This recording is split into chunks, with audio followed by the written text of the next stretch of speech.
छत्तीसगढ़ में हर दिन औसतन 105 लोगों को कुत्ते काटते हैं। यह आंकड़ा 2024 का है। जनवरी 2025 के आंकड़ों के अनुसार तो केवल जनवरी माह में ही राज्य में 5,159 लोगों को कुत्तों ने काटा। आसान भाषा में समझें तो इसका मतलब है कि हर दिन औसतन 166 लोग कुत्तों के काटने का शिकार हुए हैं। यही कारण है कि राज्य में एंटी रेबीज वैक्सीन की मांग हर साल लगातार बढ़ती जा रही है।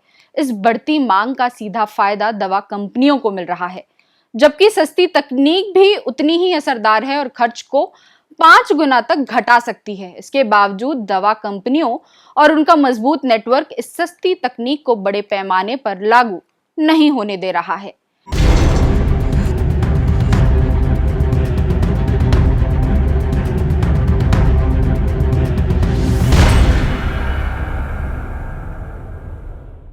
नमस्कार, जरूरी बात में आपका स्वागत है। प्रदेश में आवारा कुत्तों का आतंक लगातार बढ़ता जा रहा है। शहर से लेकर देहात तक आए दिन कुत्तों के काटने की घटनाएं सामने आती रहती हैं। मरीजों की लगातार बढ़ती संख्या ने चिकित्सकों को भी हैरान कर दिया है।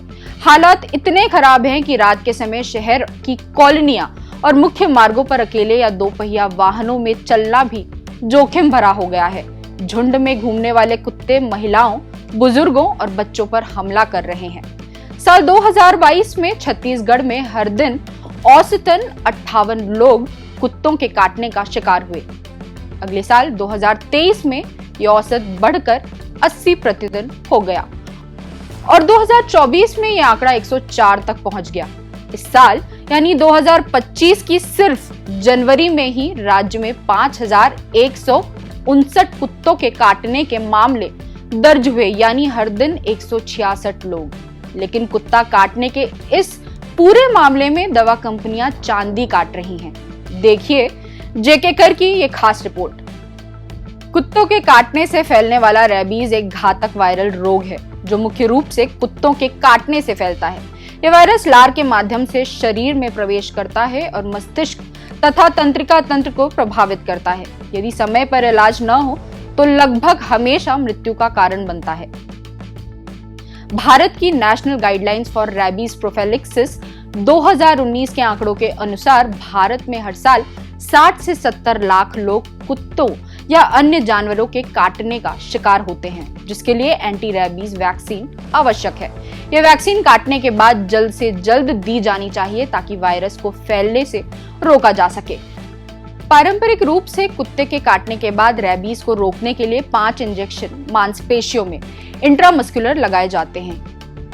एक इंजेक्शन की कीमत लगभग 397 रुपए होती है, जिसे 5 इंजेक्शनों का कुल खर्च करीब 1,985 रुपए हो जाता है।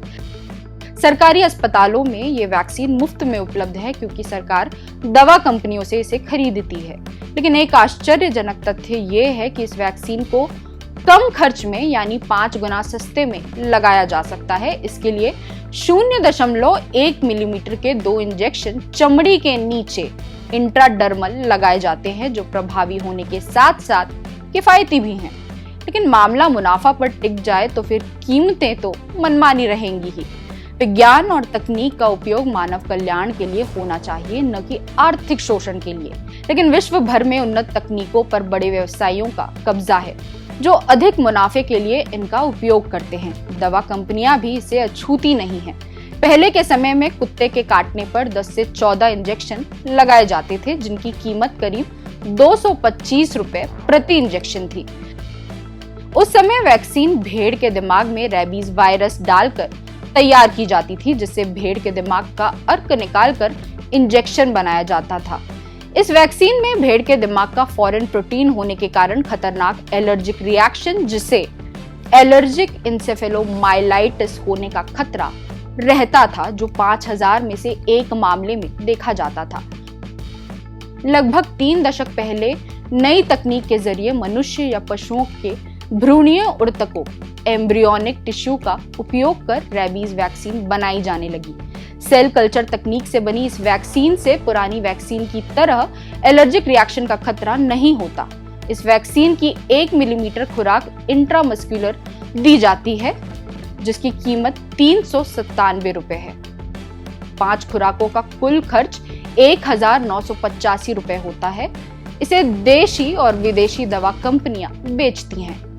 1984 में थाईलैंड की रेड क्रॉस सोसाइटी ने एक नई तकनीक विकसित की जिसमें वैक्सीन को मांसपेशियों में लगाने के बजाय चमड़ी के नीचे इंट्राडर्मल लगाया जाता है, जैसे इंसुलिन इंजेक्शन। इस विधि में केवल 0.1 मिलीमीटर के 2 खुराकें ही पर्याप्त होती हैं, जिससे खर्च 5 गुना कम हो जाता है। थाईलैंड में कुत्ते के काटने का इलाज इसी इंट्राडर्मल विधि से किया जाता है। 1992 में विश्व स्वास्थ्य संगठन ने इस विधि को मान्यता दी।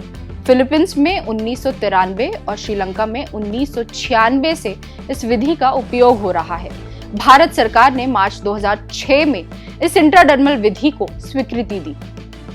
भारत की national guidelines for rabies prophylaxis 2019 के अनुसार इंट्राडर्मल विधि से खर्च कम आता है। हालांकि ये उन लोगों के लिए उपयुक्त नहीं है जो क्लोरोक्वीन, हाइड्रोक्सीक्लोरोक्वीन या लंबे समय तक स्टेरॉइड ले रहे हैं। बाकी लोग इस विधि से वैक्सीन लगवा सकते हैं। Drug controller general of India ने केवल लायोफिलाइज्ड वैक्सीन और इसके साथ दिए गए विशिष्ट मात्रा में डाइल्यूएंट को इंट्राडर्मल विधि के लिए अनुमति दी है।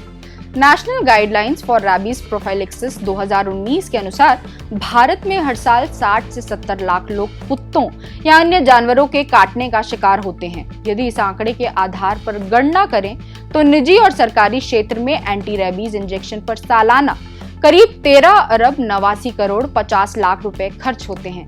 यदि इंट्राडर्मल विधि का उपयोग हो तो ये खर्च घटकर केवल 2 अरब 77 करोड़ 90 लाख रुपए रह जाएगा।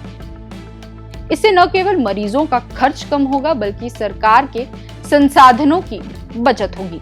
यदि भारत में इंट्राडर्मल तकनीक को व्यापक रूप से अपनाया जाए तो रैबीज वैक्सीन का खर्च काफी कम हो सकता है, लेकिन दवा कंपनियां अधिक मुनाफा कमाने के लिए अभी भी ज्यादा मात्रा वाली वैक्सीन बेच रही है।